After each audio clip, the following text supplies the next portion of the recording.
ಎಲ್ರಿಗೂ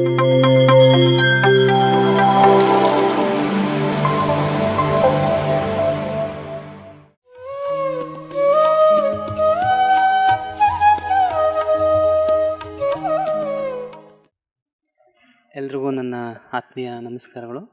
ಮೊದಲಿಗೆ ನನ್ನ ಗುರುಗಳಾದಂತಹ ಕೃಷ್ಣಪ್ಪ ಸರ್ಗೆ ಅವರ ಪಾದಾರೊಂದಿಗೆ ನನ್ನ ನಮಸ್ಕಾರ. ನಾನು ಹನುಮಂತ ರಾಜು ಅಂತ ಹೇಳಿ ಟೊಯೋಟಾ ಕಿರ್ಲೋಸ್ಕರ್ ಮೋಟ್ರಲ್ಲಿ ಕೆಲಸ ಮಾಡ್ತಾಯಿದ್ದೀನಿ. ನಮ್ಮದು ಮೂಲತಃ ರಾಮನಗರ ಹುಲಿಕೆರೆ ಅನ್ನೋ ಒಂದು ಚಿಕ್ಕ ಹಳ್ಳಿ, ಆದರೆ ಉಳ್ಕೊಂಡಿರೋದು ರಾಮನಗರ ಸಿಟಿಲೇನೆ. ನಾನು ಧ್ಯಾನಕ್ಕೆ ಬಂದದ್ದು 2018 ಜುಲೈಲಿ. ಹೀಗೆ ನಮ್ಮ ಸ್ನೇಹಿತ ಅರುಣ್ ಕುಮಾರ್ ಅವರ ರಿಲೇಷನ್ ಒಬ್ಬರು ಬರ್ತಾಯಿದ್ರಂತೆ. ಧ್ಯಾನದ ಬಗ್ಗೆ ಆಸಕ್ತಿ ಇತ್ತು, ಆದರೆ ಹೇಗೆ ಮಾಡೋದು ಏನು ಮಾಡೋದು ಅನ್ನೋದೊಂದು ಗೊಂದಲ ಇತ್ತು. ಸೊ ಹಾಗಾಗಿ ಇಲ್ಲೊಂದು ಪಿರಮಿಡ್ ಓಪನ್ ಆಗಿದೆ, ಹೀಗೆ ಧ್ಯಾನ ಮಾಡಿಸ್ತಾರೆ ಅಂತ ಅರುಣ್ ಅವರು ನಮಗೆ ತಿಳಿಸ್ಕೊಟ್ರು. ಸೊ ಅವತ್ತಿನ ಒಂದು ವಾರ ಬಿಟ್ಕೊಂಡು ಬಂದೆ ಇಲ್ಲಿಗೆ. ಜುಲೈ ತಿಂಗಳಲ್ಲಿ ಬಂದೆ. ಭಾನುವಾರ ಸತ್ಸಂಗ ನಡೀತಾಯಿತ್ತು, ಸತ್ಸಂಗ ಕಾರ್ಯಕ್ರಮ ನಡೀತಾಯಿತ್ತು. ಬಂದಾಗ ಕೃಷ್ಣಪ್ಪ ಅವ್ರ ಪರಿಚಯ ಆಯಿತು.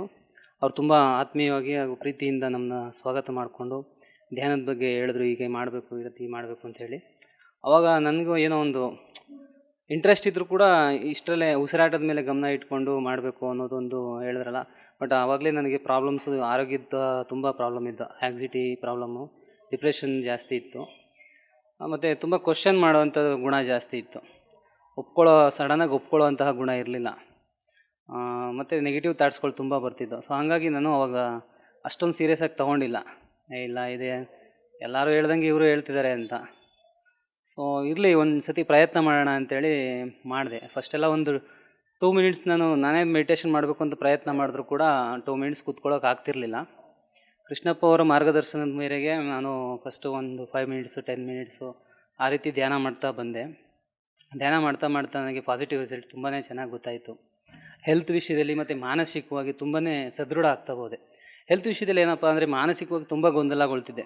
ಸಣ್ಣ ಸಣ್ಣ ವಿಷಯಕ್ಕೆ ಭಯ ಪಡುವಂಥದ್ದು, ನನ್ನ ಮೇಲೆ ನನಗೆ ಅನುಮಾನ ಬರುವಂಥದ್ದು, ಈ ರೀತಿ.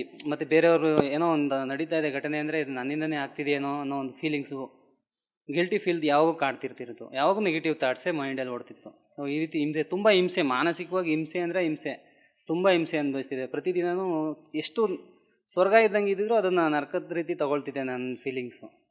ಸೊ ಆ ಥರ ಇದ್ದ ಫೀಲಿಂಗ್ಸು ಕ್ರಮೇಣ ಸ್ವಲ್ಪನೇ ಕಡಿಮೆ ಆಗ್ತಾ ಬಂತು. ಆ್ಯಂಗ್ಸಿಟಿ ಜಾಸ್ತಿ ಆಗಿದ್ದರಿಂದ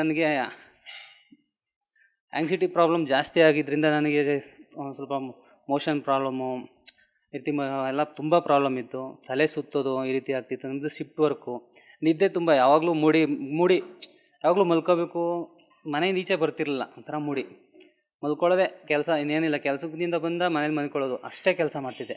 ಬಟ್ ಇಲ್ಲಿಗೆ ಬಂದಮೇಲೆ ನಿದ್ದೆನೇ ಅವಶ್ಯಕತೆ ಇಲ್ಲ ಅನ್ನೋದೊಂದು ಎಕ್ಸ್ಪೀರಿಯೆನ್ಸ್ ಆಯಿತು.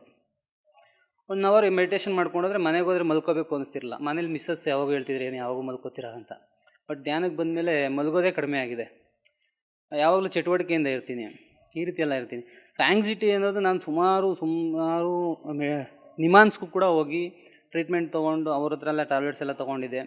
ಬಟ್ ಸ್ವಲ್ಪ ಕಡಿಮೆ ಆಗೋದು, ಮಾತ್ರೆ ತೊಗೊಂಡಾಗ ಮತ್ತೆ ಅದೇ ಪ್ರಾಬ್ಲಮ್ಸು ಕ್ರಿಯೇಟ್ ಆಗೋದು. ಅವ್ರು ಹೇಳೋರು 3 ಮಂತ್ಸ್ ತೊಗೊಳ್ಳಿ ಅಂತ. 3 ಮಂತ್ಸ್ ತೊಗೊಂಡಿದ್ದೆ, ಮತ್ತೆ ಪ್ರಾಬ್ಲಮ್ ಗಾಬರಿ ಸ್ಟಾರ್ಟ್ ಆಗೋದು, ನೆಗೆಟಿವ್. ಒಂದು ರೀತಿ ಸೂಸೈಡ್ಗೂ ಕೂಡ ಹೋಗಬೇಕು ಅನ್ನೋ ಫೀಲಿಂಗ್ಸ್ ಬರೋದು. ಬಟ್ ನಾನು ಇಮ್ಯುನಿಟಿ ಸ್ಟ್ರಾಂಗ್ ಇಟ್ಕೊಂಡು ಅದನ್ನು ಗಮನ ಹರಿಸ್ಕೊತಿರ್ಲಿಲ್ಲ. ಬಟ್ ಆ ಥರ ಫೀಲಿಂಗ್ಸ್ ತುಂಬ ಕಾಡ್ತಿತ್ತು. ಇಲ್ಲಿಗೆ ಬಂದಮೇಲೆ ಆ ಥರ ಥಾಟ್ಸೇ ಇಲ್ಲ ನನಗೆ. ಆಮೇಲೆ ಯಾರಾದರೂ ಒಬ್ಬರು ಕ್ಲೋಸ್ ಆದರು ಅಂದರೆ ಅವ್ರಿಗೇನಾರು ಆಗ್ಬಿಡುತ್ತೇನೋ, ಅವ್ರನ್ನ ನನಗೆ ಏನಾರು ಮಾಡಬೇಕು, ಹೆಲ್ಪ್ ಮಾಡಬೇಕು, ಸಹಾಯ ಮಾಡಬೇಕು, ಈ ಥರ ನೆಗೆಟಿವ್ ಥಾಟ್ಸಿಂದ ತುಂಬ ಕೊರಗ್ತಿದ್ದೆ. ಆ ಥರ ಥಾಟ್ಸೇ ಇಲ್ಲ ಇವಾಗ.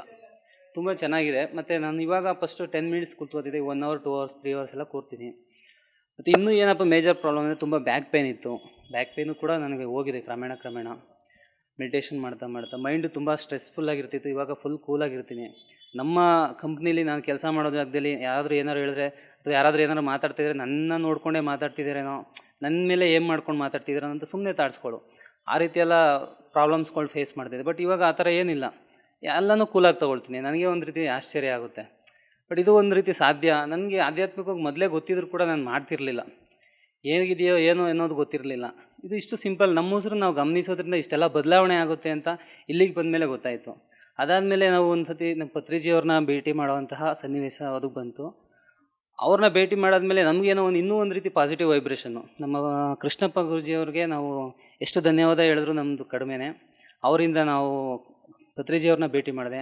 ಅವ್ರ ಸನಿಹದಲ್ಲಿ ಒಂದು ಮೆಡಿಟೇಷನ್ ಮಾಡಿದೋ. ಆವಾಗ ತುಂಬ ಎಕ್ಸ್ಪೀರಿಯೆನ್ಸ್ ಆಯಿತು. ಬಾಡಿಯಲ್ಲೆಲ್ಲ ಒಂದು ರೀತಿ ಚೇಂಜಸ್ಸು, ಎನರ್ಜಿ ಸ್ಟೋರ್ ಆಗಿದೆ ಅನ್ನೋ ಒಂಥರ ಫೀಲಿಂಗ್ಸು. ಸೊ ಊಟದಲ್ಲೂ ಕೂಡ ಅಷ್ಟೇ, ನಾನು ಎಷ್ಟು ತಿಂದ್ರೂ ಸಾಕು ಅನ್ನಿಸ್ತಿರ್ಲಿಲ್ಲ. ಈಗ ತಿನ್ಕೊಂಬಂದ್ರೆ ಆಲೇ ಹೊಟ್ಟೆ ಹಸ್ವು ಅನ್ಸೋದು. ಮತ್ತು ಏನಾದ್ರು ಹೊಸ ತಿಂಡಿಗಳು ನೋಡಿದ್ರೆ ತುಂಬ ಬಯಕೆ ಜಾಸ್ತಿ ಆಗ್ತಿತ್ತು. ಇವಾಗ ಆ ಥರ ಬಯಕೆಗಳಿಲ್ಲ. ತಿಂದರೆ ಅಷ್ಟೇ ಸಾಕು, ತೃಪ್ತಿ ಇರುತ್ತೆ. ತೃಪ್ತಿ ಪಡ್ತಿರಲ್ಲ, ಯಾವಾಗೋ ಅತೃಪ್ತಿ ಜೀವನ ನಂದು ಆಗಿತ್ತು. ಇವಾಗ ಸಾಕು, ಓಕೆ ಒಳ್ಳೆಯದು, ಇದು ಸಾಕು ಅನಿಸುತ್ತೆ. ಊಟದಲ್ಲೂ ಚೇಂಜಸ್ ಆಗಿದೆ. ಮತ್ತು ನಾನ್ ವೆಜ್ಜಿಂದ ತುಂಬ ಇದೆಲ್ಲ ಹಿಂಗಾಗುತ್ತೆ ಹಿಂಗಾಗುತ್ತೆ ಅನ್ನೋದೆಲ್ಲ ತಿಳ್ಕೊಂಡೆ ಇಲ್ಲಿ. ಸೊ ನಾನ್ ವೆಜ್ ತುಂಬ ತಿಂತಿದ್ದೆ, ಇವಾಗ ನಾನು ತಿಂತಿಲ್ಲ, ಬಿಟ್ಟಿದ್ದೀನಿ. ಮನೆಯವ್ರನ್ನೆಲ್ಲ ಬಿಡಿಸ್ಬೇಕು ಅನ್ನೋ ಪ್ರಯತ್ನದಲ್ಲಿದ್ದೀನಿ, ಅವರು ಬಿಡ್ತಿದ್ದಾರೆ. ಸೊ ಈ ಥರದ್ದೆಲ್ಲ ಚೇಂಜಸ್ ಆಯಿತು. ಮತ್ತು ಹೆಲ್ತಲ್ಲಿ ಹೇಳಬೇಕು ಅಂದರೆ ನನಗೆ ಬ್ಯಾಕ್ ಪೇಯ್ನು, ಫೈಲ್ಸು, ಆ್ಯಕ್ಸಿಟಿ ಇಷ್ಟು ಮೇಜರ್ ಪ್ರಾಬ್ಲಮ್ ಇತ್ತು, ಅದು ಕೂಡ ಕ್ಲಿಯರ್ ಆಗಿದೆ. ಇಷ್ಟು ನನ್ನ ಎಕ್ಸ್ಪೀರಿಯೆನ್ಸು. ಧನ್ಯವಾದ. PMC ಚಾನಲ್ನ ಸಬ್ಸ್ಕ್ರೈಬ್ ಮಾಡಿ, ಲೈಕ್ ಮಾಡಿ, ಶೇರ್ ಮಾಡಿ. Thank you. ಹಾಗೆ ಹುಬ್ಳಿಯಲ್ಲಿ ಒಂದು ಹೊಸ ಪಿರಮಿಡ್ ಓಪನ್ ಮಾಡಿದರು. ಆವಾಗ ನಾನು ಅಷ್ಟರಲ್ಲಿ ಸ್ವಲ್ಪ ಧ್ಯಾನ ಮಾಡ್ತಾ ಒಂದು ನನ್ನಲ್ಲೇ ಚೇಂಜಸ್ ಆಗಿತ್ತು, ಇಂಪ್ರೂವ್ಮೆಂಟ್ ಆಗಿತ್ತು. ಅಂದರೆ ಆಧ್ಯಾತ್ಮಿಕವಾಗಿ ನಾನು ತುಂಬ ಹಚ್ಕೊಂಡಿದ್ದೆ ಕೂಡ, ಅದರಲ್ಲೇ ಮುಳುಗೋಗ್ಬೇಕು ಅನ್ನೋ ಒಂದು ಆಸೆ ಇಟ್ಕೊಂಡಿದ್ದೆ. ಅದೇ ಸಂದರ್ಭದಲ್ಲಿ ಮತ್ತೊಂದು ಸತಿ ಪತ್ರಿಜಿಯವ್ರನ್ನ ಭೇಟಿ ಮಾಡ್ಬೋದು ಮತ್ತು ಹೊಸ ಪಿರಮಿಡ್ ಓಪನ್ ಆಗಿದೆ ಅಂದಾಗ ನನಗೆ ಹೋಗಬೇಕು, ಅಲ್ಲಿ ಭಾಗವಹಿಸಬೇಕು ಅನ್ನೋ ಒಂದು ಆಸೆಗಳು ತುಂಬ ಆಗ್ತಿತ್ತಲ್ಲ. ಆವಾಗ ಕೃಷ್ಣಪ್ಪ ಅವರು ನನಗೆ ಎಲ್ಲ ವ್ಯವಸ್ಥೆ ಮಾಡಿ ಅವರೇ ಕರ್ಕೊಂಡು ಹೋದರು. ಸೊ ಹುಬ್ಬಳ್ಳಿಲಿ ನೃಪತುಂಗ ಬೆಟ್ಟದಲ್ಲಿ ಪಿರಮಿಡ್ ಓಪನ್ ಆದಾಗ ಪತ್ರಿಜಿಯವರ ಎದುರುಗಡೆನೇ ಮೆಡಿಟೇಷನ್ ಮಾಡುವಂಥ ಅವಕಾಶ ಸಿಕ್ತು. ಒಂದು 20 ಮಿನಿಟ್ಸು ನಾವು ಪತ್ರಿಜಿಯವರ ಎದುರುಗಡೆ ಮೆಡಿಟೇಷನ್ ಮಾಡಿದಾಗ ನನ್ನನ್ನು ನಾನೇ ಕಳೆದೋಗಿದ್ದೆ. ಆ ಒಂದು ಎಕ್ಸ್ಪೀರಿಯೆನ್ಸು ತುಂಬಾ ಅದ್ಭುತವಾಗಿತ್ತು. ಎಕ್ಸ್ಪ್ಲೇಷನ್ ಮಾಡೋಕ್ಕಾಗದೇ ಇರೋವಂತಹ ಒಂದು ಎಕ್ಸ್ಪೀರಿಯೆನ್ಸ್ ಅದು. ನನ್ನನ್ನು ನಾನು ಕಳ್ಕೊಂಡು, ನಾನು ವಿರೂಪಾಕ್ಷಿ ಸರ್ ಮತ್ತು ನಮ್ಮ ಕೃಷ್ಣಪ್ಪ ಸರ್ ಎಲ್ಲರೂ ಬಂದಿದ್ದರು. ನಾನು 20 ಮಿನಿಟ್ಸ್ ಕೂತಿದ್ದಾಗ ಟೈಮ್ ಆಗಿತ್ತು, ಟ್ರೈನಿಗೆ 6 o'clock ಟ್ರೈನ್ ಇತ್ತು. ಸೊ ಆ ಟೈಮಲ್ಲಿ ಅವರು ಬಂದು ನನ್ನ ಅಲುಗಾಡಿಸಿದ್ರು ಕೂಡ ನನಗೆ ಕಾನ್ಸಿಯಸ್ ಇಲ್ಲದೇ ಇರೋ ಲೆವೆಲ್ಗೆ 20 ಮಿನಿಟ್ಸ್ ಒಳಗಡೆ ಆ ಲೆವೆಲ್ಗೆ ನಾನು ರೀಚ್ ಆಗಿದೆ. ಸೊ ಅದೊಂದು ಒಳ್ಳೆಯ ಎಕ್ಸ್ಪೀರಿಯೆನ್ಸು. ಆ ರೀತಿ ತುಂಬಾ ಎನರ್ಜಿ ಸ್ಟೋರ್ ಆಗಿತ್ತು ಅದು. ಅಲ್ಲಿಂದ ಬಂದಮೇಲೆ ನನಗೆ ಅಲ್ಲಿಂದ ಕುಮಾರಸ್ವಾಮಿ ಮಠ ಅಂದ್ಬಿಟ್ಟು ಒಂದು ಧಾರವಾಡದಲ್ಲಿ ಇತ್ತು, ಅಲ್ಲಿಗೆ ಹೋಗಿದ್ದು. ಅಲ್ಲಿ ಆಶ್ರಮದಲ್ಲಿ, ಕುಮಾರಸ್ವಾಮಿ ಆಶ್ರಮದಲ್ಲಿ ನಾವು ಧ್ಯಾನ ಮಾಡ್ಕೊಂಡು ಬಂದ್ವು. ಅಲ್ಲಿಂದ ಬಂದಾಗ ಅದೇ ಪತ್ರಿಜಿಯವರ ಸನ್ನಿಧಿಯಲ್ಲಿ ಮಾಡಿದಂಥ ಪಾಸಿಟಿವ್ನೆಸ್ಸು ಅಲ್ಲೂ ಕೂಡ ನನಗೆ ತೋರಿಸ್ತಾ ಇತ್ತು. ಅಲ್ಲಿಂದ ಇಲ್ಲಿ ಸ್ವಲ್ಪ ಪೇಯ್ನ್ ಸ್ಟಾರ್ಟ್ ಆಗಿತ್ತು ನನಗೆ. ಸೊ ಅಲ್ಲಿ ಸ್ವಲ್ಪ ಎಕ್ಸ್ಪ್ಲನೇಷನ್ ಮಾಡಿದ್ರು. ಗಂಧಬಾಬಾ ಸ್ವಾಮೀಜಿ ಅನ್ನೋರ ಬಗ್ಗೆ ಎಕ್ಸ್ಪ್ಲನೇಷನ್ ಮಾಡಿದರು. ನಾನು ಕೂಡ ಬುಕ್ಸಲ್ಲಿ ಓದಿದ್ದೆ. ಸೊ ಅದನ್ನೇ ಮನಸ್ಸಲ್ಲಿ ಇಟ್ಕೊಂಡು ಬಂದು ಟ್ರೈನ್ ಹತ್ತು ಕೂತ್ಕೊಂಡು ಅಲ್ಲೊಂದು ಗುಡ್ ಎಕ್ಸ್ಪೀರಿಯೆನ್ಸು. ಅದೇನಪ್ಪ ಅಂದರೆ ನಾನು ಯಾರಿಗೊಂದು ಶೇರ್ ಮಾಡಿಲ್ಲ, ಬಟ್ ಇವತ್ತು ಶೇರ್ ಮಾಡ್ತಿದ್ದೀನಿ. ಆ ಟ್ರೈನಲ್ಲಿ ಕೂತ್ಕೊಂಡಾಗ ಟಾಯ್ಲೆಟ್ ಪಕ್ಕದಲ್ಲಿ ಸೀಟ್ ಸಿಕ್ಕಿತ್ತು ನಮಗೆ. ನಂಗೆ ನಿದ್ದೆ ಬರ್ತಿರಲಿಲ್ಲ. ಹೆಡ್ಡು ಇಲ್ಲಿ ಸ್ವಲ್ಪ ಪೇಯ್ನ್ ಆಗ್ತಿತ್ತು, ಏನಕ್ಕೆ ಅಂತ ಗೊತ್ತಿಲ್ಲ. ಅದೇ ಮೆಡಿಟೇಷನ್ ಮಾಡಿದ್ದೆ ಇದಕ್ಕೇನೆ ಅಂತ ನಮ್ಮ ಗುರುಗಳು ಹೇಳಿದರು. ಮೆಡಿಟೇಷನ್ ಮಾಡು, ನಿದ್ದೆ ಬಂದಿಲ್ಲ ಅಂದರೆ ನೀನು ಕೂತ್ಕೊಂಡು ಅಂತ ಹೇಳಿದ್ರು. ಸರಿ ಆಯಿತು, ಒಳ್ಳೇದೇ ಆಯ್ತಲ್ಲ ಅಂದ್ಬಿಟ್ಟು ಮೆಡಿಟೇಷನ್ ಮಾಡೋಕೆ ಕೂತ್ಕೊಂಡೆ. ಟ್ರೈನಲ್ಲಿ ಟಾಯ್ಲೆಟ್ದು ತುಂಬ ಸ್ಮೆಲ್ ಬರ್ತಾಯಿತ್ತು. ಆವಾಗ ಧ್ಯಾನ ಮಾಡ್ತಾ ನಾನೊಂದು ಫೀಲಿಂಗ್ ಅಂದರೆ ನನ್ನಲ್ಲೇ ನಾನು ಅಂದ್ಕೊಂಡೆ, ಗಂಧಬಾಬಾರ ಇವಾಗ ಇದ್ದಿದ್ರೆ ಅವ್ರನ್ನ ಕರ್ಕೊಂಬಂದ್ಬಿಟ್ಟು ಇಲ್ಲಿ ಸ್ಮೆಲ್ ಚೇಂಜ್ ಮಾಡ್ಬೋದಾಯ್ತಲ್ಲ ಅಂತ ಹಂಗೆ ಅಂದ್ಕೊಂಡವನು. ಬಟ್ ಪ್ರೇ ಮಾಡಿಕೊಂಡೆ ಆ ಮನಸ್ಸಲ್ಲೇ. ಪ್ರೇ ಮಾಡ್ತಾ ಮೆಡಿಟೇಷನ್ ಮಾಡಿದೆ. ಇದಕ್ಕಿದಂಗೆ ಒಂಥರ ಸ್ಮೆಲ್ಲು ಚೇಂಜ್ ಆಯಿತು. ಒಂದು ಊದ್ಗತ್ತಿ ಹಚ್ತವ್ರೆಲ್ಲೋ ಇಲ್ಲಿ ಅನ್ನೋ ಒಂಥರ ಫೀಲಿಂಗ್ ಆಯಿತು. ಇಲ್ಲ ಯಾರಾದರೂ ಗಂಧಕಡ್ಡಿ ಹಚ್ಚಿರ್ಬೋದು ಅಂತ ಅಂದ್ಕೊಂಡು ಹಂಗೆ ಒಂದು 15 ಮಿನಿಟ್ಸ್ ಕಂಟಿನ್ಯೂ ಮಾಡಿದೆ. ಸ್ಮೆಲ್ ಹಂಗೆ ಇತ್ತು. ಆಮೇಲೆ ಸ್ವಲ್ಪ ಏನೋ ಕುತೂಹಲ ಮತ್ತು ಆಶ್ಚರ್ಯ ಆಯಿತು. ಕಣ್ಬಿಟ್ಬಿಟ್ಟೆ. ಮೆಡಿಟೇಷನ್ ಕಂಟಿನ್ಯೂ ಮಾಡಲಿಲ್ಲ.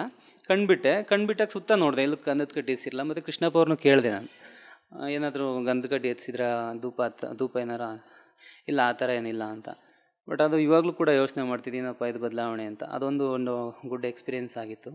ಕನ್ನಡ PMC ಚಾನಲ್ನ ವೀಕ್ಷಣೆ ಮಾಡಿ, ಹಾಗೂ ಲೈಕ್ ಮಾಡಿ, ಸಬ್ಸ್ಕ್ರೈಬ್ ಮಾಡಿ. PMC ಕನ್ನಡ ಚಾನೆಲ್ ಅನ್ನು ಲೈಕ್ ಮಾಡಿ, ಶೇರ್ ಮಾಡಿ, ಸಬ್ಸ್ಕ್ರೈಬ್ ಮಾಡಿ ಮತ್ತು ಮಾಡಿಸಿ. ಎಲ್ಲರಿಗೂ ಧನ್ಯವಾದಗಳು.